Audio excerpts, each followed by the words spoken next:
एक बड़ा फैसला डिलिमिटेशन कमीशन को लेकर ले लिया गया था सरकार द्वारा, जिसके बाद ऑनरेबल लोकसभा स्पीकर ओम बिरला द्वारा कह दिया गया कि जितने भी member of parliament Jammu Kashmir के हैं वो सारे के सारे डिलिमिटेशन कमीशन के मेंबर होंगे।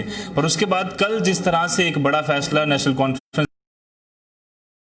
उन्होंने रिजेक्ट कर दिया है कि हम इसके मेंबर नहीं होंगे, इन सब पर बातचीत करेंगे। और साथ ही साथ इत्तेफाकन आज 1 साल भी पूरा हो चुका है, पॉइंट होगा उस पर भी बातचीत करेंगे। मेरे साथ बीजेपी यूटी अध्यक्ष रविंद्र रैना जी। रविंद्र जी, सबसे पहले इस पर आपका रिस्पांस चाहेंगे कि नेशनल कॉन्फ्रेंस काफी देर से लगातार कहती रही है कि जम्मू कश्मीर और जम्मू करते हैं, और डीलिमिटेशन की जब बात आती है तो उसमें वो कहते हैं कि हम इसमें भागीदारी नहीं देंगे।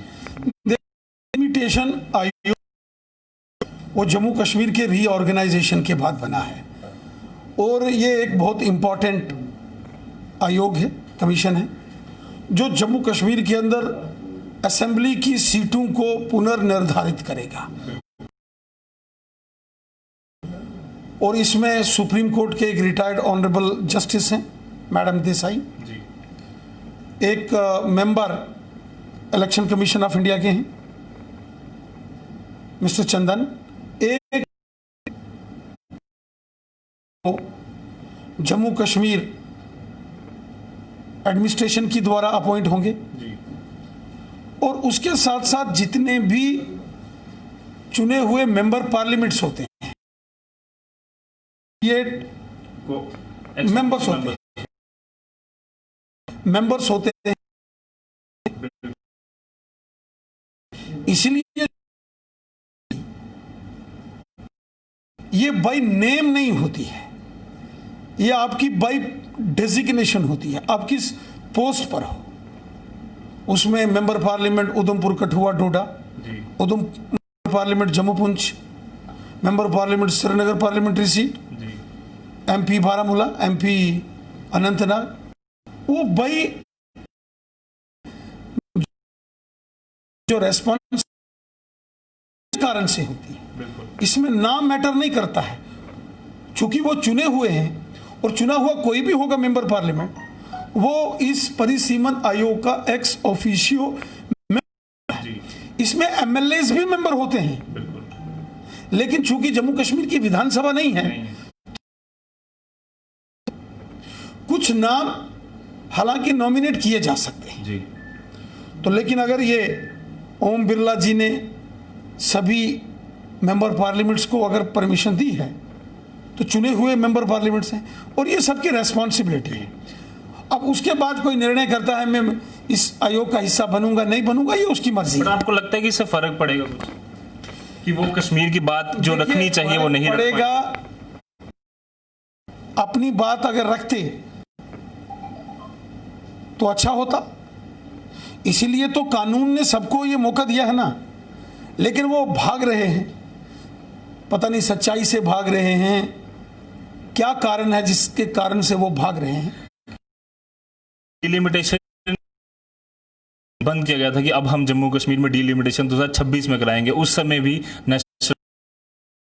उस समय यह फैसला लिया गया कि जिस तरह से सेंटर कदम उठा रही है वैसे ही करेंगे।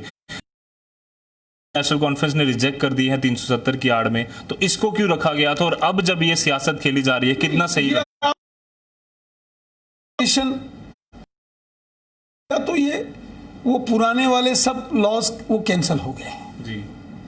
इसलिए अब 90 सीटों का परिसीमन होना है। जम्मू कश्मीर की 90 सीटों के लिए उसकी हदबंदी होनी है जी। एरियाज डिफाइन होने हैं, एरियाज डिमार्केशन होनी है। अलग अलग एरियाज में, डिस्ट्रिक्ट्स में जो सीटें हैं उनकी ज्यूरिडिक्शन बाउंड्रीज क्या रहनी चाहिए, कौन कौन सी नई सीटें बनेंगी, ये सारा डिलिमिटेशन कमीशन तय करेगा। और मेंबर में भी बदलाव होने हैं, तो इसलिए अगर ये लोग बीच में होते तो अपनी राय रखेंगे जी। लेकिन अब बहानाबाजी करते हैं, किस चीज से घबराए हैं, किस चीज से कर रहे हैं, वो तो वही जाने। लेकिन अपनी जिम्मेवारी का उनको निर्वाह करना चाहिए, इस तरीके से नहीं भागना चाहिए। कानून सबके साथ न्याय करता है, हमारे देश का कानून सबके साथ इंसाफ करता है। रविंद्रनाथ जी, डिलिमिटेशन की बात करें तो कई बार ये भी आवाज़ कई सारे लोगों ने उठाई कि 2011 के सेंसस पे करा देनी चाहिए और नहीं करानी चाहिए, 2021 का वेट कर लेना चाहिए। क्या आपको लगता है कि ये मांग जायज़ है और 2021 तक वेट करना चाहिए? देखिए, जम्मू कश्मीर के अंदर बहुत सारे ऐसे इश्यूज हैं से पेंडिंग थे और नरेंद्र मोदी साहब की सरकार ने वो ठीक किए हैं। बहुत राष्ट्र हित में लिए गए निर्णय हैं। जो 70 सालों के अंदर बर्बादी नेशनल कॉन्फ्रेंस, कांग्रेस और पीडीपी के बाकी लोगों ने की, उसका कोर्स करेक्शन बीजेपी ने किया, मोदी सरकार ने किया। इसलिए हम मोदी सरकार जो काम करेगी वो ट्रांसपेरेंसी के साथ करेगी, जस्टिस के साथ, सबको जस्टिस देंगे। उसमें justice to all, appeasement to none. जी, justice for all, appeasement to none. किसी के साथ कोई धोखा गड़बड़ नहीं होगा, लेकिन ईमानदारी से काम होगा, सच के साथ काम होगा। अगर हमारे पास वोटर लिस्टें पार्लियामेंट की भी हैं, जी, असेंबली की भी हैं, अर्बन लोकल बॉडीज की भी हैं, तीनों के अंतर को ठीक किया जा सकता है, चेक किया जा सकता है। क्योंकि जब अर्बन लोकल बॉडीज या पंचायतों के चुनाव होते हैं, उस समय जो कश्मीर की हो या जम्मू की हो, वो जो स्थानीय वहां के चुनाव लड़ते हैं, वो एक एक वोट पर नजर रखते हैं। जी, बहुत सारी चीजें ठीक होंगी, किसी को कोई गिला शिकवा नहीं होगा। रविंद्र जी, इत्तेफाकन आज 1 साल भी भारतीय जनता पार्टी का पूरा हो चुका है मोदी गवर्नमेंट, उस पर क्या कहना चाहेंगे और किस तरह से आप जम्मू कश्मीर के लोगों को आश्वासन देंगे जो विश्वास कहीं ना कहीं डगमगाया हुआ है वो वापस आए? नरेंद्र मोदी साहब की सरकार ने जबरदस्त काम किए हैं पिछले 6 सालों में। जहां मोदी सरकार पार्ट 1 2014 से 2019 तक रही, बेमिसाल काम रहे, ईमानदारी से काम हुए, सड़क, स्कूल, बिजली, पानी, हॉस्पिटल्स, इस फील्ड में काम हुए। स्कूल, कॉलेजेस, यूनिवर्सिटीज को स्ट्रेंथन किया गया, ट्रांसपेरेंसी आई, करप्शन खत्म हुई। वरना पुरानी सरकारों में कांग्रेस के दौर में टेलीविजन और रेडियो ऑन करते थे, अखबार पढ़ते थे तो हर दिन एक ही खबर आती थी, भ्रष्टाचार, घोटाले। अभी भी कई मोदी सरकार ने ये सब बंद किया।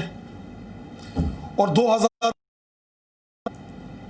जो दोबारा से मोदी सरकार चुन के आई, उसका जो 1 साल पूरा हुआ, उसमें तो गजब के में ये जो कोविड का दौर आया उसमें भी कई सारी परेशानी। आपके प्रवासी मजदूर इतने पैदल और पैर फटे वो घर पहुंचे, कई सारे तो पहुंचे भी नहीं। इस 1 साल में जहां बीजेपी अपने पुराने विकास, डेवलपमेंट के एजेंडे को आगे बढ़ाया, वही प्राइम मिनिस्टर मोदी साहब ने हर एक इंसान का ख्याल रखा।